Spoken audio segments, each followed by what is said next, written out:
안녕하세요. 노트북 리뷰는 다나와 놀이다의 영댕입니다. 삼성전자의 S펜은 갤럭시 노트 시리즈에 처음 적용되었는데요. 정밀하게 그림을 그리거나 필기를 할 수 있다는 장점이 있습니다. 그리고 지원 범위가 점차 확장되어서 최근에는 노트북에서까지 사용할 수 있게 되었습니다. 그럼 이번 영상에서는 S펜을 지원하는 삼성전자의 최신 노트북 갤럭시북 플렉스2의 특징을 자세하게 확인해 보도록 하겠습니다. 갤럭시북 플렉스2의 박스는 화이트 컬러로 제작되었고 테두리가 라운드 처리되어 있다는 점이 재미있는 부분이라고 생각되었습니다. 전원 커넥터 일체형 어댑터는 콤팩트한 편이어서 가볍게 휴대할 수 있습니다. 그리고 커넥터는 USB-C 타입으로 제작되었습니다. 어댑터의 스펙을 살펴보면 입력은 프리볼트를 지원해서 해외에서도 사용할 수 있고 최대 65W 출력을 지원합니다. 구성폼을 살펴보면 USB-C 타입 포트를 A 타입으로 전원해주는 젠더가 포함되어 있습니다. 그리고 역시 USB-C 타입 포트를 유선랜으로 전환할 수 있는 어댑터도 준비되어 있습니다. 필요에 따라서 활용해주는 것이 좋을 것 같습니다. 갤럭시북 플렉스2는 상당히 세련된 형태로 디자인되었고 색상은 취향에 따라서 미스틱 블랙과 미스틱 브론즈 중에서 선택할 수 있습니다. 상판에는 심플한 디자인의 포인트가 되는 삼성전자의 로고가 각인되어 있습니다. 바닥을 살펴보면 모서리 부분에 지지대가 배치되어 있어서 노트북 자체가 바닥에 닿는 것을 방지해주는 역할을 합니다. 그리고 위쪽에는 발열 해소에 도움이 되는 통풍구들이 배치되어 있습니다. 갤럭시북 플렉스2의 무게는 약 1.57kg으로 측정되었는데요. 15.6인치 크기의 디스플레이를 탑재했다는 점을 고려하면 가벼운 편이라고 할 수 있습니다. 그리고 두께도 14.95mm로 슬림한 편이어서 휴대성이 좋은 제품을 찾는 분들에게 유용할 것 같습니다. 그 외에도 네모 반듯한 솔리디티 디자인이 인상적이었습니다. 입출력 단자를 확인해보면 왼쪽에는 헤드폰 출력과 마이크 입력 콤보 단자와 USB-C 타입 포트, 그리고 UFS 마이크로 SD 카드 겸용 슬롯이 배치되어 있습니다. 반대쪽 옆면에는 전원 버튼과 2개의 썬더볼트 4, 그리고 S펜이 수납되어 있습니다. 전체적인 확장성은 준수한 편이지만 A타입 단자가 탑재되지 않았다는 점은 아쉬운 부분입니다. 갤럭시북 플렉스2는 S펜을 노트북 내부에 수납할 수 있도록 디자인되어서 상대적으로 분실의 우려가 적다는 장점이 있습니다. 그리고 S펜은 별도의 전원이 필요 없는 구조를 가지고 있어서 다른 제품과 비교해서 크기가 콤팩트하고 가볍다는 특징이 있습니다. 갤럭시북 플렉스2의 힌지는 360도 회전할 수 있도록 제작되었습니다. 그래서 노트북은 물론이고 태블릿 형태로도 활용할 수 있습니다. 갤럭시북 플렉스2의 스크린은 S펜은 물론이고 손가락을 이용해서 터치할 수 있도록 제작되었습니다. 그래서 활용도가 상당히 높은 편입니다.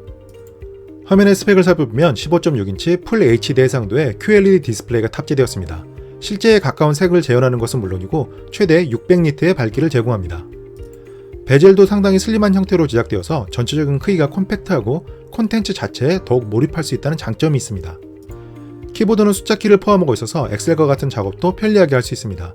특히 저는 네모 반듯한 키캡이 인상적이었습니다. 그리고 키보드의 위쪽에는 삼성전자에 인수된 AKG의 사운드 기술이 탑재되었다는 문구가 표시되어 있습니다. 지문인식 센서도 탑재되어 있어서 편리하게 잠금을 해제할 수 있다는 장점이 있습니다. 그 외에도 키보드에는 밝기를 조절할 수 있는 백라이트가 탑재되어 있어서 야간에도 게임을 플레이하거나 문서 작업을 할 수 있습니다. 갤럭시북 플렉스2의 키감은 무난한 수준이었습니다. 그런데 슬림 노트북으로 설계되어서 누르는 깊이가 조금 얕다는 점은 아쉬운 부분입니다. 터치패드는 멀티터치를 지원해서 활용도가 높은 편입니다. 그리고 치 규격의 무선 배터리 공유 기능을 가지고 있어서 스마트폰이나 웨어러블 디바이스들을 충전시켜 줄 수 있습니다. 갤럭시북 플렉스2의 스펙을 살펴보면 11세대 인텔 i7 1165G7 프로세서가 탑재되었습니다. 4코어 8스레드를 지원하고 부스터 클럭은 4.7GHz입니다. 메모리는 LPDDR4X 16GB가 온보드 되어 있습니다. 일반적인 목적이라면 부족할 것 같진 않습니다. 11세대 인텔 i7 1165G7 프로세서의 싱글스레드 성능은 데스크탑용 CPU와 비교해도 부족하지 않은 편입니다. 갤럭시북 플렉스2에는 엔비디아 지포스 MX450 외장 그래픽카드가 탑재되었습니다. 그래서 게임도 어느 정도 플레이할 수 있습니다. 3D마크 벤치마크 점수를 확인해보면 파이어 스트라이크는 4095점, 타임스파이는 1773점이 측정되었습니다. 갤럭시북 플렉스2에는 512GB 용량의 NVMe SSD가 탑재되었고 속도도 상당히 빠른 편입니다. 그리고 와이파이 6를 지원해서 유선 연결이 필요 없을 정도의 무선 인터넷 속도를 보여주었습니다. 노트북의 전반적인 성능을 평가해주는 PC마크 10의 점수는 5457점으로 상당히 뛰어난 모습을 보여주었습니다. 갤럭시북 플렉스2의 활용 방법을 살펴보면 우선 태블릿 모드에서 S펜을 뽑거나 화면 가까이에서 버튼을 누르면 갤럭시 노트 시리즈처럼 에어 커맨드 기능이 실행됩니다.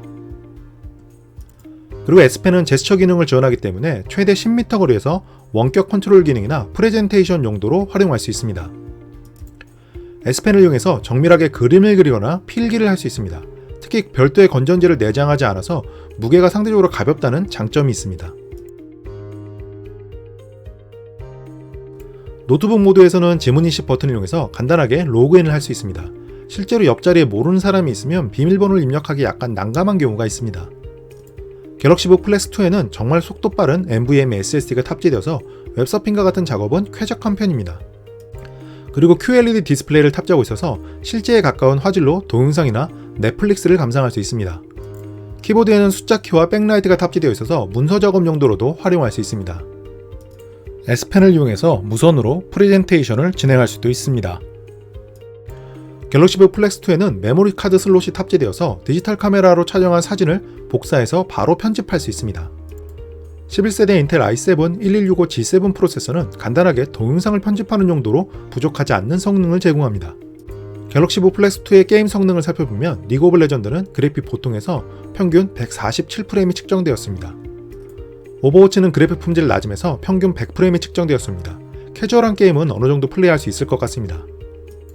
마지막으로 갤럭시북 플렉스2에는 69.7Wh 용량의 배터리가 탑재되었고 화면 밝기 50%, 향상된 배터리 모드에서 동영상을 약 16시간 10분 정도 재생할 수 있었습니다. 갤럭시북 플렉스2의 특징은 3가지로 정리할 수 있습니다. 우선 네모 반듯한 솔리디티 디자인은 세련된 느낌을 주는 편입니다. 그리고 11세대 인텔 i7 1165G7 프로세서와 엔비디아 지포스 MX 450 외장 그래픽카드의 성능도 부족하지 않습니다.